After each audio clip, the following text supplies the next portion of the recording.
اعوذ باللہ من الشیطان الرجیم بسم اللہ الرحمن الرحیم الحمد للہ رب العالمین ثم الصلاة والسلام علی سیدنا و نبینا و مولانا ابی القاسم محمد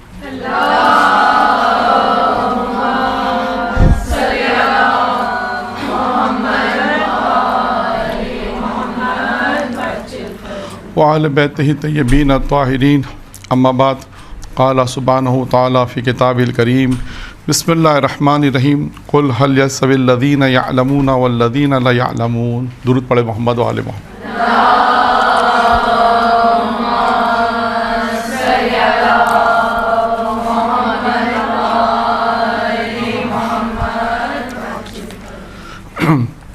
ہماری گفتگو علم کے حوالے سے چل رہی تھی. آج گفتگو جو شروع کرنی ہے وہ علمی کے اعتبار سے ہے کہ علم کی مختلف خصوصیات ہیں، یا یوں کہیے کہ علم مختلف جہت سے کیا رتبہ رکھتا ہے. یعنی آپ کو پہلے میں ایک دنیاوی مثال دے کے اس بات کو سمجھاؤں گا، اس کے بعد بات آپ کی وضاحت ہوگی کہ روایت کیا کہنا چاہتی ہے. کہ مثال کے طور پر ایک خاتون، شوہر کی نسبت کیا رشتہ ہے؟ بیوی ہے. بیٹی کی نسبت کیا رشتہ ہے؟ ماں ہے. اور اس کی اپنی بہن ہو تو اس کی نسبت بہن کا رشتہ ہے. اچھا، اب یہی خاتون، یعنی ایک خاتون ہے کہ رشتے کتنے سارے ہو گئے؟ بیوی بھی کہلاتی ہے، ماں بھی کہلاتی ہے، بیٹی بھی کہلاتی ہے، چچی بھی کہلاتی ہے، پھوپھی بھی کہلاتی ہے، خالہ بھی کہلاتی ہے. یعنی ہے ایک ہی لیکن رشتے بہت سارے، یعنی نام مختلف جہت سے نام تبدیل ہو جاتے ہیں. اگر وہ اس کی چچا سے اس کی شادی ہوئی ہے تو اس کو چچی کہتے ہیں، ان کے ماموں سے شادی ہوئی ہے تو ممانی. اس کا کیا مطلب ہے کہ ہے ایک ہی لیکن مختلف جہت سے مختلف نام پڑ جاتے ہیں. علم کی بھی اسی طرح ہے کہ اگر علم کو مثال کے طور پہ علم کیا ہے، یہ بھی روایت ہے، امیر المومنین علیہ الصلوۃ والسلام کی روایت ہے.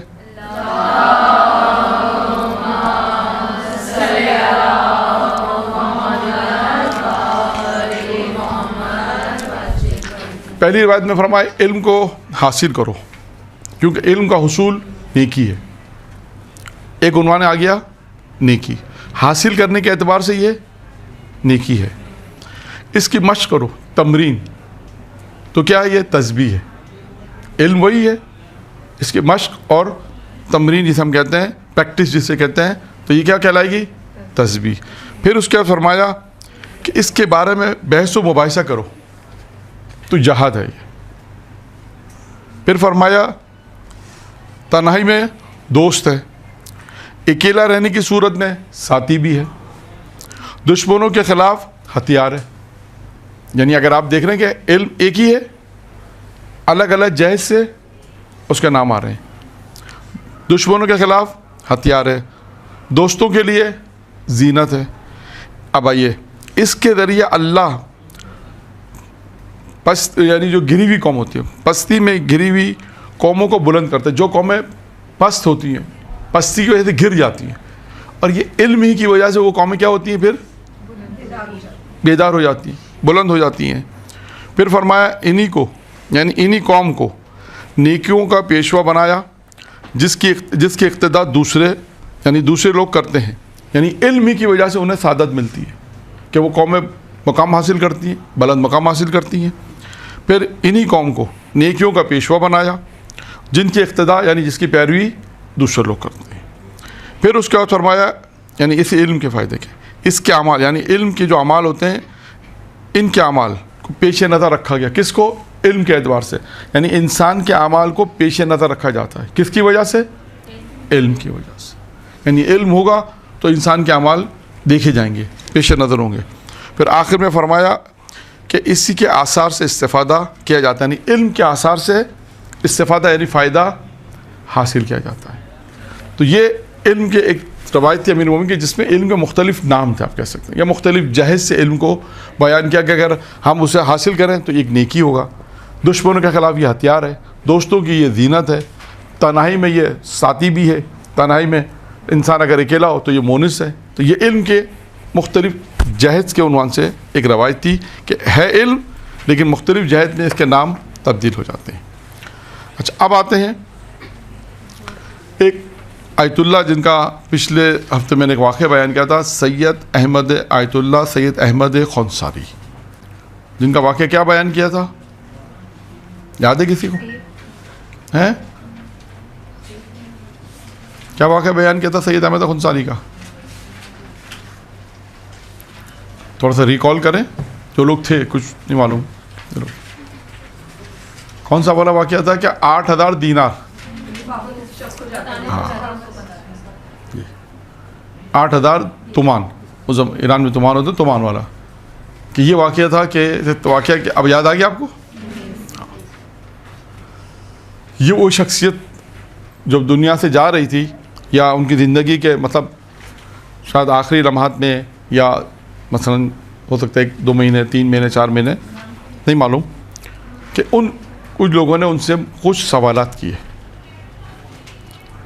کہ انسان, کیونکہ یہ شخصیت وہ ہیں جنہوں نے ایک زندگی گزار دی, 80 سال 90 سال ایک زندگی گزار دی, تو ان سے بھی لوگ سوالات پوچھتے ہیں کہ آپ کی زندگی اتنا عرصہ آپ نے زندگی گزاری, تو آپ اپنی زندگی کو نچوڑ کیا دیتے ہیں, جسے ہم اپنے الفاظ میں اگر بیان کریں, آپ پیغام کیا دیں گے دوسرے لوگوں کے لیے, طالب علموں کے لیے جو علم حاصل کرنا چاہتے ہیں, ممبر پہ آنا چاہتے ہیں, اپنی زندگی کو بہتر بنانا چاہتے ہیں. ضروری نہیں ہے کہ یہ چیزیں ساری ذاکرہ کے لیے یا مولانا جو مجلس پڑھتے ہیں ان کے, نہیں, ہو سکتا ہے کہ عام آدمی, بہت سی چیزیں اس میں ایسی ہے کہ عام آدمی کرے گا تو اسے کامیابی ہوگی. تو ان سے وہ سوالات پوچھے گئے, تو اب وہ دیکھیں انہوں نے کیا جوابات دیے, کیا سوال تھے, کیا جواب تھے ان کے. نمبر 1, ان سے یہ پوچھا گیا رمز, موافقت رمز, یعنی کامیابی کا راز کیا ہے. کامیابی کا, بہت آسان الفاظ میں, کامیابی کا راز کیا؟ انہوں نے کہا 2 چیزیں, اہل علم کے پاس بیٹھنا, بزرگوں کے پاس یعنی اہل علم کے پاس بیٹھنا, اور نماز شب. یہ 2 چیزیں انہوں نے بیان کی. خود اہل علم کے پاس بیٹھنے کی کیا فوائد ہیں, اور انشاءاللہ آج آخر میں ایک روایت بھی کچھ بیان کروں گا کہ کون سے عالم کے پاس بیٹھنا چاہیے. یہ بھی ایک سوال ہے, پیغمبر کی روایت ہے کہ آپ ٹھیک ہے کہتے ہیں کہ عالم ہے, تو کون سے عالم کے بعد, اس پہ کیا کوالٹی ہو. ایک جو روایت میں بیان کروں, اس میں 5 کوالٹی بیان کی گئی ہے, کم از کم یہ 5 تو ہوں, تو اس عالم کے پاس بیٹھو. اگر اس میں یہ کوالٹی نہیں ہے تو نہیں بیٹھو. ہو سکتا ہے اپنے آپ کو عالم کہے, لیکن روایت میں بھی آیا کہ کن عالموں کے پاس ہمیں بیٹھنا چاہیے, کن عالموں کے پاس جانا چاہیے. خیر, پہلی چیز کیا ہے, کامیابی کا راز کیا بتایا؟ اہل علم کے پاس بیٹھنا, بزرگوں کے پاس بیٹھنا, اور نماز شب. نماز شب کے کیا آثار ہیں؟ پھر ان سے دوسرا سوال پوچھا, نماز شب کے کیا آثار ہیں؟ انہوں نے کیا بتایا؟ نورانیت اور روحانیت. نورانیت حاصل ہوگی اور روحانیت حاصل ہوگی. کبھی کبھی انسان کو روحانیت حاصل ہوتی ہے, شاید پتہ نہیں ہوتا, یہ انسان خود اپنے اندر آہستہ سے درک کرتا ہے کہ توفیق پروردگار ہے, کہ انسان مسلسل اگر گناہوں سے اپنے آپ کو بچا رہا ہے, نماز شب پڑھ رہا ہے, دیگر کام انجام دے رہا ہے, واجبات کو انجام دے رہا ہے, مستحبات کو انجام دے رہا ہے, تو انسان کے اندر پھر آہستہ آہستہ جب وہ اس مقام پر آتا ہے تو اس کے اندر خود بخود ایک روحانیت پیدا ہو جاتی ہے. پھر چہرے پہ بعض اوقات کہتے ہیں کہ نورانیت, بعض عالموں کے چہرے بھی ہوتے ہیں جو بعض لوگ کہتے ہیں کہ یہ مطلب قرآن تلاوت قرآن کرتے تھے, یا بہت سی مختلف عبادت کرتے تھے, جن کی وجہ سے چہرے پہ بھی نور انسان کے ظاہر ہونے لگتا ہے. نمبر 3, اولیاء خدا کی خصوصیت کیا ہے؟ اولیاء الہی, اولیاء الہی کی, جو اولیاء الہی ہوتے ہیں, جو خدا کے جو بندے ہوتے ہیں, اور جسے ہم کہتے ہیں اولیاء الہی ہیں, ان کی کیا خصوصیت ہے؟ نمبر 1, صبر ہے, ان کے پاس صبر ہوتا ہے. نمبر 2, اللہ پر توکل کرتے ہیں. اور نمبر 3 ہے کہ محبت اہل بیت, یعنی جو بھی اللہ کے بندے ہیں, اولیاء جسے ہم کہتے ہیں اللہ کے دوست کہہ لیجیے, جسے ہم کہتے ہیں اولیاء, اللہ کے اولیاء بندے ہیں جو اپنے آپ کو ایک مقام تک جب پہنچا دیتے ہیں, تو اس کے بعد جب ان سے یہ پوچھا جاتا ہے کہ کون سی کوالٹیز ان کو یہاں تک پہنچایا, اس میں ایک صبر ہے کہ وہ انسان مصیبتوں پہ بھی صبر ہوتا ہے, پریشانیوں پہ صبر ہوتا ہے, غم کے بعد صبر ہوتا ہے, مال کا نقصان ہو جائے اس پہ بھی صبر ہوتا ہے, مختلف صبر جو مختلف چیزوں پر ہوتا ہے, اس کی بھی اقسام بیان کی, لیکن وہ تمام اقسام اس میں شامل ہے, یعنی جہاں پر انسان کو صبر کرنا پڑے. پھر اس کا دوسری چیز ہے توکل, اللہ پہ توکل. اب یہ بھی انسانی زندگی کے واقعات ہیں کہ اللہ پہ توکل انسان کرتا ہے, جب کوئی کام کرتا ہے, انجام دیتا ہے, تو اللہ پہ توکل کس طرح کرتا ہے. اور تیسری چیز ہے محبت اہل بیت علیہ السلام. یہ انسان کو دیکھے کہاں تک پہنچا. یہ اس دنیا کے اندر بھی انسان کو کامیابی ہے اور آخرت میں بھی محبت اہل بیت کا. پھر اس کے بعد طالب علموں کو کیا نصیحت کریں گے. ان سے پوچھا کہ آپ طالب علموں کو کیا نصیحت کرنا چاہیں گے. 2 نصیحتیں طالب علموں کے لیے, یعنی جو طالب علم بننا چاہتے ہیں, جسے ہم کہتے ہیں حوزوی تعلیم. اگرچہ ان سے پوچھا گیا, لیکن انہوں نے کہا کہ اگر حوزے کا طالب علم ہے, جسے ہم کہتے ہیں آپ 5 سال کا کورس مدرسے کا کورس ہے, جو اپنی اصلاح کرنا چاہتا ہے طالب علم ہے, کا 2 چیزیں ضروری ہیں طالب علم کے لیے. کیا نصیحت کریں گے؟ کہ تقوی حاصل کرو, یعنی تمام گناہوں سے اپنے آپ کو محفوظ رکھو, تمام واجبات کی ادائیگی کرو, تقوی حاصل کرو. اور دوسرا کہ درس پڑھو. سب سے اہم کام آپ دیکھیے گا, اکثر اگر اہل علم کے پاس جاتے ہیں, اساتذہ کے پاس جاتے ہیں, تو جب وہ طالب علم کو نصیحت کرتے ہیں تو پوچھتے ہیں کیا کریں. آپ نصیحت کریں تو کہتے ہیں سب سے اہم نصیحت یہ کہ جو تمہارا درس ہے نا, اسی کو اچھی طرح پڑھ لو. جو تمہارا درس ہے, 4 سال کا کورس ہے, 5 سال کا کورس ہے, جو بھی ہے. حوزے کی تعلیم تو لمبی ہوتی ہے, 8-10 سال, 10-12 سال, 15 سال لگتے ہیں, مثال ہے. تو جو درس پڑھ رہے ہو اسے اچھی طرح پڑھو بدقت. ٹھیک ہے. اب آئیے ان سے ایک سوال اور کون سا تھا. اچھا, وہ کون سا ذکر ہے جس سے انسان کو غصہ نہ آئے. کون سا ذکر ہے؟ وہ کون سا ذکر, ان سے پوچھا کہ وہ کون سا انسان ذکر پڑھے کہ کیا چیز نہ آئے؟ غصہ نہ آئے. اور غصہ ہر انسان کو آتا ہے. اور غصہ کیوں آتا ہے؟ کبھی اس میں غور کیا کہ غصہ انسان کو کیوں آتا ہے؟ بات طبیعت سے, ہاں طبیعت سے ہٹ کر کہہ لیتے, یا طبیعت کے مخالف انسان کا کام ہوتا ہے تو انسان کو زیادہ غصہ آتا ہے. خیر, ہمارا موضوع ہے وہ کون سا ذکر ہے جس سے انسان کو غصہ نہ آئے. تو کیا کہا انہوں نے؟ لا الہ الا اللہ. اس کو کثرت سے پڑھے, یعنی اس کی تلاوت کثرت سے کرتا رہے. یعنی لا الہ الا اللہ کثرت سے پڑھے تو غصہ, پھر کیا ہوگا؟ غصہ نہیں آئے گا. ہاں.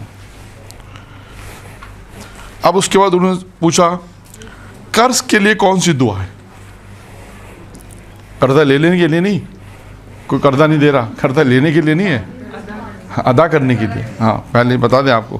ہاں میں کہ قرضے کے لیے کون سی دعا, یعنی معمولاً یہ سوال جب پوچھا جاتا ہے اس کا کیا مطلب ہوتا ہے؟ قرضہ ادا کرنا, قرضہ ادا کرنے کی کیا دعا ہے. تو انہوں نے ارشاد فرمایا, انہوں نے کہا کہ امام جواد علیہ السلام کی ایک دعا,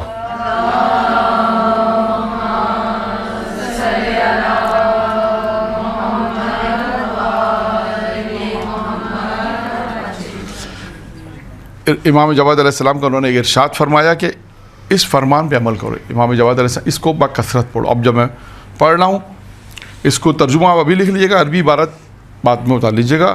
عربی میں یعنی دعا جو ہے امام کا جو فرمان ہے کیا ہے؟ یا من یکفی من کل شیء ولا یکفی منہ شیء, پھر اکفنی ما ہمنی. فرمایا اس ذکر کو مسلسل پڑھو. یہ جو میں نے آپ کے سامنے پڑھا اس کو آپ اتار لیجیے گا بعد میں. اور اس کا ترجمہ کیا ہے؟ جو سب سے زیادہ بے نیاز ہے اور کوئی چیز بھی اس سے بے نیاز نہیں ہے. یہ سب سے بے نیاز ہے, یعنی خدا ہے وہ سب سے بے نیاز ہے, کوئی چیز اس سے بے نیاز نہیں ہے. میری کفایت فرما, یعنی میری مشکل حل فرما, جس چیز کو جو چیز مجھے پریشان کر رہی ہے. ٹھیک ہے. یعنی یہ والی دعا جو میں نے آپ کے سامنے پڑھی, اس کو کثرت کے ساتھ مسلسل یہ دعا انسان پڑھتا رہے, کہ جس میں یہ معصوم نے فرمایا امام جواد علیہ السلام کے قول ہے کہ اس قول پر عمل کرو, اس کو کثرت کے ساتھ پڑھو. ٹھیک ہے. اس کے بعد پھر کتنے سوال ہو گئے؟ 6. 7واں سوال ہے مراحل خود سازی, یعنی خود سازی کیسے کہتے ہیں؟ تربیت سازی. بطور سادہ بتائیں, بطور سادہ بتا دیں کہ سمپل طریقہ جسے کہتے ہیں, آپ بتائیں کہ انسان اپنی تربیت کیسے کرے. خود سازی کہتے ہیں اپنے آپ کو بنانا, خود سازی اپنے آپ کو انسان بنائے. تربیت سازی جسے ہم کہتے ہیں کہ انسان تربیت کرے اپنی یا بچوں کی. تو اس کے بعد کیا کام کرے؟ انہوں نے 4 عمل اس کے بتائے. بطور سادہ پوچھا کہ مختصر آپ بتا دیں, تو انہیں 4 عمل بیان کیے, جس میں پہلا ہے سکوت. پہلا کیا ہے؟ سکوت یعنی خاموشی. خاموشی کے ساتھ سب. جی یعنی پہلا عمل کیا ہے؟ سکوت. یعنی اگر کوئی چاہتا ہے کہ خود سازی ہو، تربیت سازی ہو، اپنے آپ کو اچھا بنائے، تو پہلا عمل کیا ہے؟ سکوت یعنی خاموشی، یعنی کم بولے، خاموشی اختیار کرے، جو سب سے زیادہ مشکل تھا. جی آج کے دور ہاں، ہر دور میں رہا ہے، خواتین ہر دور میں ہوتی ہیں.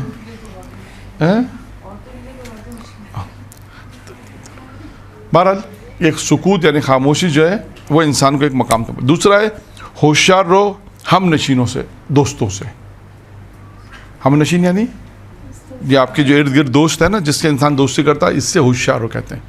کیوں کہ روایت میں ہے کہ انسان کے جو دوست ہوتے ہیں اس دوستی کی وجہ سے کیا ہوتا ہے، اس کا عقیدہ نہیں، اس کا عقیدہ آپ کے اوپر ٹرانسفر ہونے لگتا ہے، متاثر ہونے لگتے ہیں، اس کا عقیدہ آپ کے پاس منتقل ہونے لگتا ہے. یہ مفہوم ہے روایت پیش کر رہا ہوں میں. یعنی انسان جیسے دوست ہوتے ہیں نا، باتوں کا تو اردو میں ہم کہتے ہیں آپ اپنے دوست کے رنگ میں. یہ اس لیے کہا جاتا ہے کہ اپنے دوستوں کا انتخاب اچھا ہونا چاہیے. ہوشیار ہو جائے اس چیز سے کہ آپ کے ہم نشین جو آپ کے دوست ہیں، احباب ہیں، جن سے ملنا ہے جلنا ہے، ان کے عقائد صحیح ہونے چاہیے، ان کے اخلاق صحیح ہونے چاہیے، ان کا طور طریقہ صحیح ہونا چاہیے، زندگی گزارنے کا طریقہ صحیح ہونا چاہیے. بعض اوقات آپ دیکھیں خود معاشرے میں یعنی لڑکوں کے اعتبار سے زیادہ ہوتا ہے، خواتین کے اعتبار سے بھی ہوتا ہوگا کہ بعض اوقات ہم کہتے ہیں کہ بھائی اس سے نہیں ملو، اس کا عقیدہ صحیح نہیں ہے، یا وہ مثلا اچھا نہیں ہے. لڑکوں میں اگر آپ مثال دیں تو مثال کوئی ایسے کام کرتا ہے جو معاشرے میں اچھے نہیں ہیں، تو ہم اپنے بچوں کو ان سے دور رکھتے ہیں، لڑکوں کو ان سے دور رکھتے ہیں، میل ملاپ نہیں کرتے. اس کا مطلب کیا ہے کہ دوستوں کے اندر، ہم نشینی کے اندر یہ اہم ترین چیز ہے کہ ہوشیار رہو، ایسا نہ ہو کہ اس کا خراب عقیدہ آپ کے عقیدے پر غالب آ جائے. ٹھیک ہے. اس کے بعد تیسری چیز ہے مسلسل ذکر کرنا.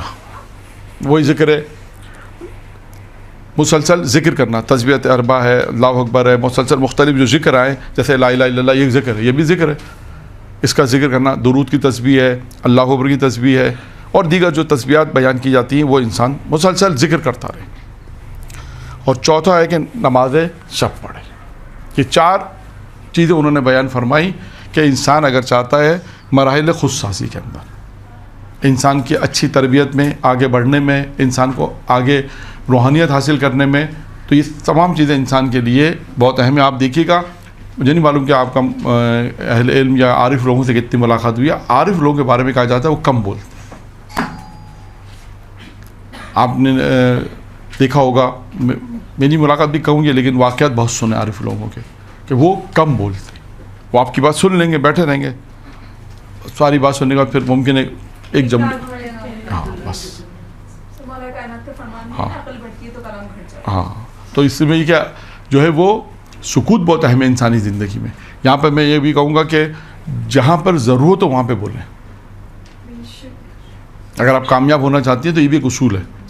آپ کو یہ پیسہ ہونا چاہیے میرا، یعنی جس سے میں کہوں اگر زندگی، اور ایک دو چیزیں اس میں پہلے بھی بیان کی، یہاں آئے موضوع میں آئے تو میں بیان کر دیتا ہوں کہ کامیاب اگر زندگی گزارنا چاہتی ہے تو دو چار چیزیں بہت مہم ہیں، جس میں ایک ہے کہ انسان کم بولے، ضرورت کے تحت بولے. اگر ضرورت ہے تو بولے، ورنہ نہیں بولے. کتنی مقامات آپ کو یہ چیک کر کے آپ کو ایسا اندازہ ہوگا کہ یہاں میں اگر نہ بولتی تو بہتر تھا. ہاں، لڑائی جھگڑے ہو جاتے ہیں. تو بہتر ہے آدمی پہلے سوچے پھر بولے، اور کوشش یہ کرے کہ جہاں ضرورت ہو وہاں بولے، کم بولے. اور ایک اور اہم نقطہ بولنے میں کہ دوسروں کے معاملات میں دخل اندازی نہ کرے. البتہ یہ جملہ بھی توضیح طلب ہے، لیکن میرا موضوع نہیں ہے، اس لیے اس کو یہاں پر اسی جملے کو اب یہ آپ نے خود اپنا مورد ڈھونڈنا ہے کہ کہاں مجھے بولنا ہے، کہاں مجھے نہیں بولنا، کہاں کسی کے معاملات میں دخل اندازی کرنی ہے، کہاں دخل اندازی نہیں کرنی. یہ آپ کو اپنے مورد، یہ ایک جملہ ہے بس. ہر انسان کی اپنی ایک لمٹ ہے. ہاں، اسی میں رہے. اور بہت سے موارد آپ دیکھیے گا، اس میں بہت سکون ملے گا. بہت سے ایسے مسائل ہیں، گھریلو مسائل ہیں دوستوں کے، معاشرے میں، کہ جہاں آپ نے کہا ٹھیک ہے، جہاں ضرورت ہے وہاں آپ بولیں. آپ نے کہا ہمارا معاملہ ہی نہیں، ہمیں کیا ضرورت ہے ان کے معاملات میں دخل اندازی کریں، معاملات خود ہی بہتر کر لیں گے. بہت سی جگہ آپ کو یہ یعنی اس کو دیکھنا پڑے گا. اور ایک اور جملہ ہے کہ جو کامیاب زندگی رہی ہے، توقعات کسی سے نہ رکھیں، خدا اور اہل بیت بس.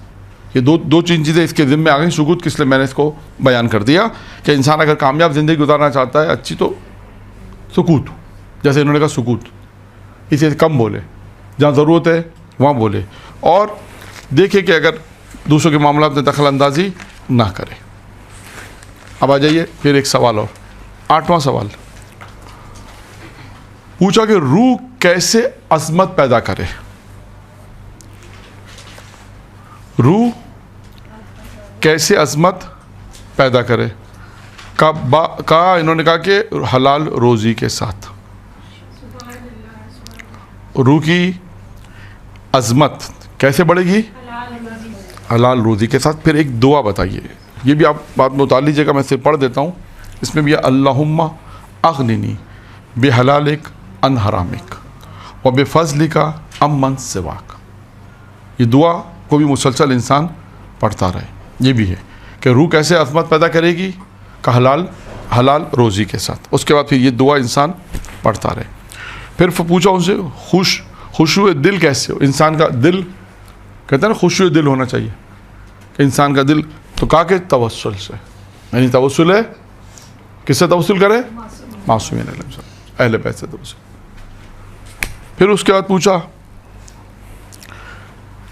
ہاں انسان کو، اب کچھ نصیحتیں، اور انسان کو سستی کسی جگہ پر نہیں پہنچا سکتی، یعنی جسے ہم لوگ اردو میں کہتے ہیں تنبلی، فارسی میں کہتے ہیں، کہ انسان کو سستی، یعنی یہ تنبلی جسے ہم کہتے ہیں، کسی جگہ پہ نہیں پہنچا سکتی، کوئی مقام حاصل نہیں کر سکتا۔ وہ اگر سستی کرے گا تو کسی مقام تک نہیں پہنچے۔ یہ سستی انسان کو کسی مقام تک نہیں پہنچاتی۔ اگر کوئی خدا، مثلا بہت سے لوگ کیا چاہتے ہیں، کہتے ہیں چلو ہم خورما، ہے نا محاورہ، کہ خدا بھی راضی اور یہ بھی راضی ہو جائے۔ تو اردو میں ایک محاورہ ہے فارسی میں، ہم خورما، خورما یعنی کھجور جسے کہتے ہیں، ہم خورما کہتے ہیں ہم ثواب دار ہیں، ہم خورما ہم خدا۔ یہ کہتے ہیں کہ یہ آدمی کبھی موفق نہیں ہو سکتا جو اس طرح چلے گا۔ یہ موفق کا راز یعنی انسان خدا کو اختیار کرے۔ بعض اوقات کہتے ہیں نا دونوں کو لے کے چلیں، یا جو ان کو بھی لے کے چلو، ان کو چلو، سب یہ ہو جائے، کہتے ہیں نہیں، صرف اور صرف خدا ہوگا تو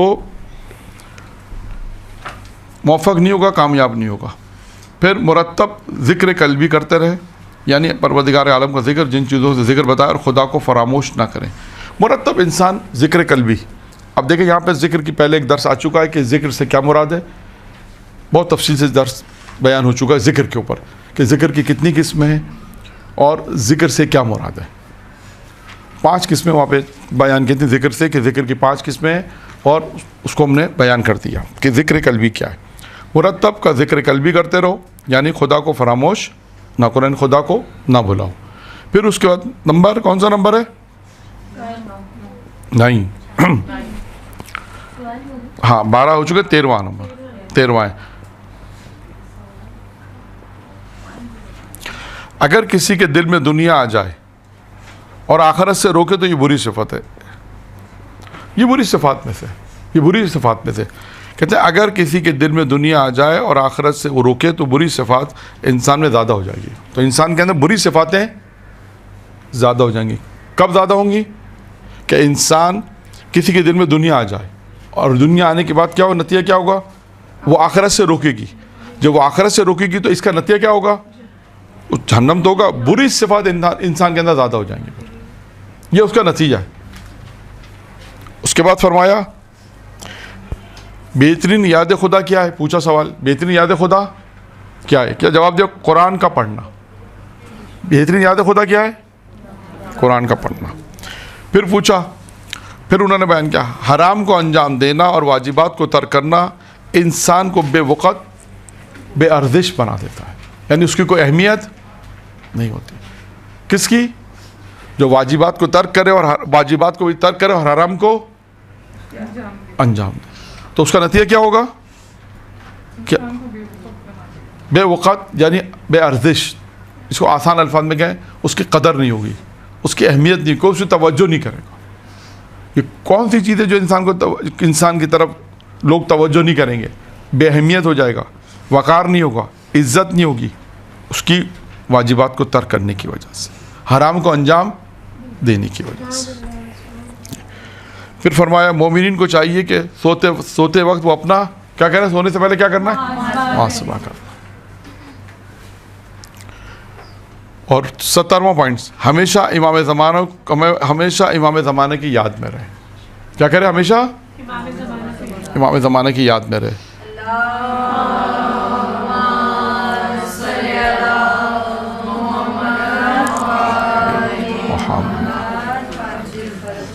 پھر فرمایا ہر واجب نماز کے بعد کون سی تسبیح پڑھنی ہے، تسبیحات الزہرا۔ ہر نماز واجب کے بعد کا تسبیح زہرا کو ترک نہ کرو، اسے انجام دو۔ اور آخری 19واں، میرے حساب سے 19واں جو آخری ہے، 19واں کہ سونے سے پہلے آیت الکرسی کی تلاوت کرتے رہو، اسے فراموش نہ کرو، نہ بھولو، سونے سے پہلے آیت الکرسی کی تلاوت ضرور کر لو۔ یہ 19 سوالات پوچھے گئے تھے کہ انہوں نے اس 19 سوالات کے جوابات اس طرح مختصر دیے ہیں کہ یہ وہ 19 اور سوال جواب ہیں کہ انسان اپنی زندگی کو موفق بنا سکتا ہے، کامیاب بنا سکتا ہے۔ اب اس میں انسان جتنا بھی عمل کرے، ممکن ہے کہ شروع میں انسان 19 کے 19 عمل نہیں ہو سکے، بس دیکھیں آخر کے 2 تو آسان ہے، ہر انسان انجام دیتے، سونے سے آیت الکرسی ہے، مشکل نہیں ہے، تسبیح جانب ذرا سب پڑھتے ہیں۔ اسی طرح بہت ساری چیزیں اس کے اندر ایسی ہوں گی کہ جو آپ ممکن ہے کہ انجام دے رہی ہیں، لیکن کیا وجہ ہوگی کہ انسان جب تک اس تمام چیزوں کو انجام نہیں دے گا، جب تک اس مقام تک نہیں پہنچ گے۔